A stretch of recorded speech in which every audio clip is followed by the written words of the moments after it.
안녕하십니까, 김일식입니다. 김왕초 49번째 학문 중심은 교육과정에 대해서 말씀을 드리도록 하겠습니다. 자, 여기 한번 보실까요? 학문 디스플린. 우리가 어떤 학문을 전공하십니까? 전공이 뭡니까? 그럴 때 얘기는 학문이에요. 낱낱의 지식의 개념이 아니거든요. 저는 교육학이라는 걸 했습니다. 그럼 교육학이라 하나의 학문. 여러분들은 예를 들면 저는 물리학입니다. 그럼 물리란 하나의 학문. 저는 전자입니다. 그럼 전자란 하나의 학문. 이해되죠? 그러면 한번 물어볼게요. 여러분들 전자 뭐 이런 것들 이제 조금 이제 우리 특수계 고등학교에서 하는 거니까 일반적인 것 같고 얘기합니다. 음악에서 얘기하는 지식과 미술에서 얘기하는 지식은 다르겠죠. 이해되세요? 교육학에 얘기하는 지식과 경제학에서 얘기하는 지식이 다르겠죠. 사회에서 얘기하는 지식과 역사에서 얘기하는 지식이 다르겠죠. 물론 사회와 역사는 비슷한 인문계열이니까 그럼 전공과를 얘기하면 이과적 관점의 수학, 물리에서 얘기하는 지식과 문과적 관점의 국어나 뭐 윤리 이런 데서 얘기하는 지식은 정말로 다를 거예요. 그렇죠? 근데 여기서 또 한 가지 더 중요한 게 있어요. 지식만 다른 게 아니고 뭐도 다르다? 예, 학문을 하는 방법도 달라요. 탐구하는 방법이 다르다 그 말이에요. 수학에서 탐구하는 방법과 교육학에서 탐구하는 방법이 달라요. 그럴 수밖에 없잖아요. 그쵸? 이해되시죠? 그래서 여기 보시면 학문 중심 교육 과정은 두 가지예요. 머릿속에. 이 두 가지 일단 두 가지. 지식의 구조라는 거. 그 다음에 발견학습이라고 얘기했는데 이거는 탐구하는 방법이에요. 탐구 방법. 그래서 지식 하나는 탐구 방법. 근데 여기 지식이 아니고 뭐라고 쓰냐면 지식의 구조. 여기에 대표적인 사람이 브루너라는 사람이에요. 그게 뭐냐면 지식의 구조는 무슨 뜻이냐면 낱낱의 지식이 아니다 그 뜻이에요. 낱낱의 지식을 강조하는 그냥 하나하나의 지식을 강조하는 동네는 교과형 교육과정이에요. 근데 교과형 교육과정에서 낱낱의 지식을 얘기하지만 학문형 교육과정은 낱낱의 지식이 아니고 그 낱낱의 지식들을 꿰뚫는 제일 기준적인 거 지식의 그래서 핵심 개념 이걸 지식의 구조라 그래요. 이게 가장 기본이 되는 거 이걸 지식의 구조라 그래요. 그래서 예를 들면 구조 스트럭처예요. 그럼 건물을 지을 때 건물의 뼈대가 되는 거 우리 여러분들 건물 지을 때 철골부터 이렇게 올려놓고 그 다음에 이제 외장하고 막 하잖아. 그러니까 철골만 올라가면 아 대충 건물이 몇 층짜리 정도가 어떻게 지어지겠다 알 수 있잖아. 그런 걸 지식의 구조. 그래서 지식의 구조는 핵심 개념이니까 예를 들면 법칙 원리 이런 것들이에요. 그럼 법칙과 원리 같은 것들은 어디에서 더 많이 나와요? 인문계열과 자연계열 중에 그렇죠. 자연계열 쪽 과목이 더 많잖아요. 그렇죠.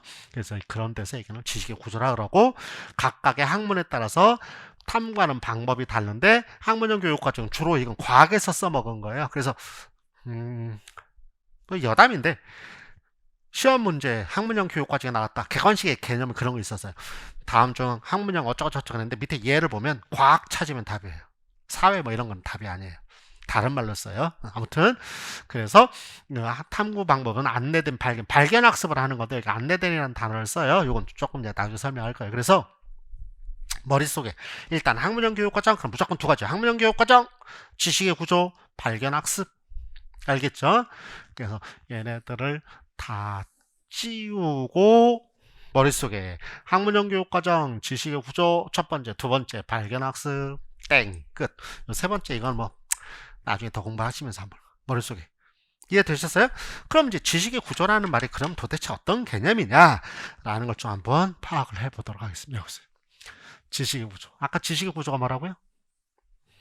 원리나 개념, 법칙, 운동의 제일 법칙, 수학의 피타고라스 정리 이런 것들이 지식의 구조예요. 학문형 교육과정의 지식의 구조가 뭔지 아세요? 지식의 구조하고 발견학습이에요. 선생님 무슨 말씀이세요? 제가 여태까지 제가 이 컨텐츠를 우리가 지금 녹화를 하면서 여러분들 이제 하나하나 보겠지만 컨텐츠를 보시면서 제가 여기서는 이게 제일 중요하고 여기서는 이게 제일 중요하고 말씀드린 거 있었잖아요. 그게 지식의 구조예요. 그 개념은 머릿속에 넣어 놓으셔야 돼요. 정말로 무식하게라도 남겨하고 계셔야 돼요. 지금 왕초보니까 그래요. 왕초니까. 우리가 이제 기본 수업할 때는 이해를 시켜갈 건데, 시키면 수업할 건데, 왕초니까 그냥 이런 게 있다, 이런 게 있다는 거 말하기 위한 건데, 그래서 아무튼, 학문형 교육 과정은 지식의 구조, 두 번째는 발견학습 머릿속에 넣으셔야 돼. 그럼 지식의 구조의 특징이 뭐냐면, 이 세 가지 특징이 있다는 거예요. 표현 방식 굉장히 중요해요, 이거.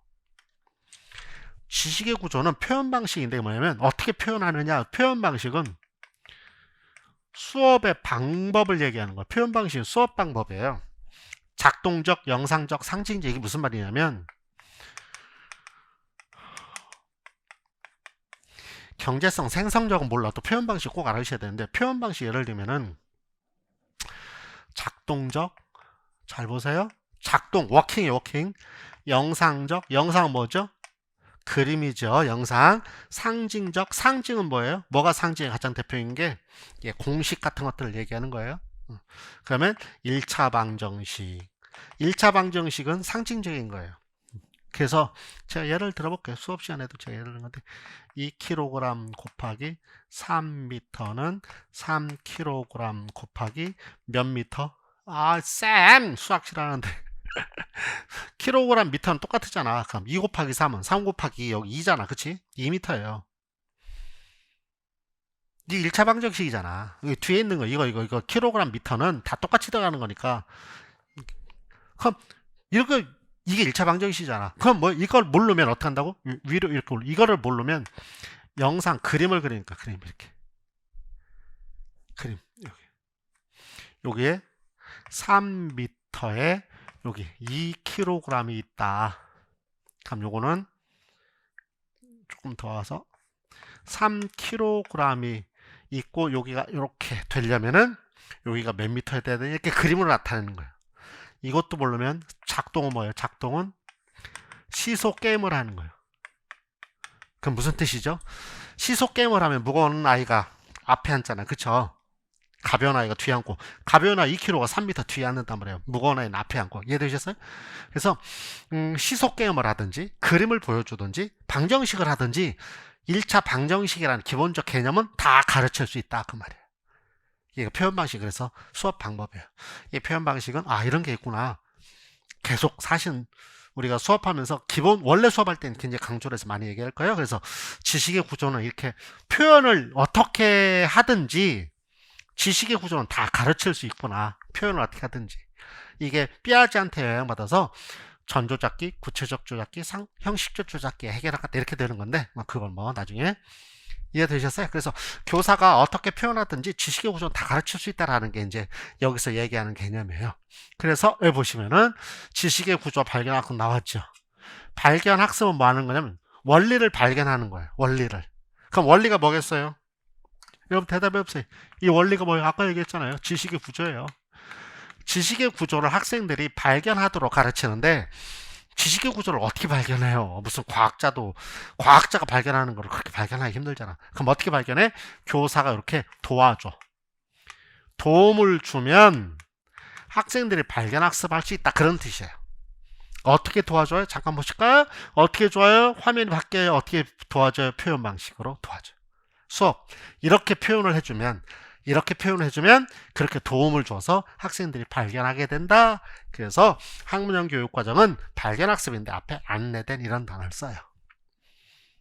무슨 말인지 이해되셨어요? 그래서 자 머릿속에 학문형 교육과정은 뭐다? 지식의 구조를 강조한다. 지식의 구조는 표현 방식에 따라서도 다 가르칠 수 있다. 두 번째, 그래서 교사가 그렇게 표현 방식 통해서 도와주면 학생들이 그 지식의 구조를 원리나 개념을 이해해가며 발견해갈 수 있다. 그래서 뭐라고 쓴다? 발견학습. 과학에서 쓰는 말이에요. 과학은 발견학습이잖아. 이 발견학습을 사회과에서 써서 뭐라고 쓰느냐면 탐구학습이라고 그래. 여러분 들어본 말. 탐구학습. 이 발견학습의 개념이 킬팩트릭은 뭐라고 써느냐면 프로젝트법 이렇게 얘기를 하고요. 이게 조금씩 다른 거예요. 비슷한 개념이긴 한데 이 말씀 이해되셨어요? 무슨 말인가?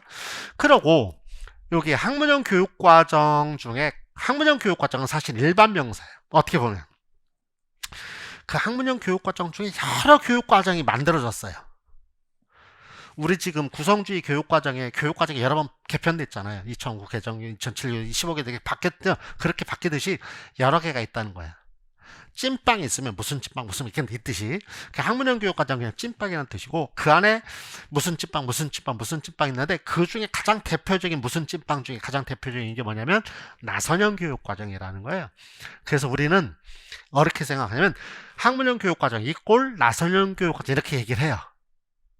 그렇게 보셔도 상관없어요. 왜?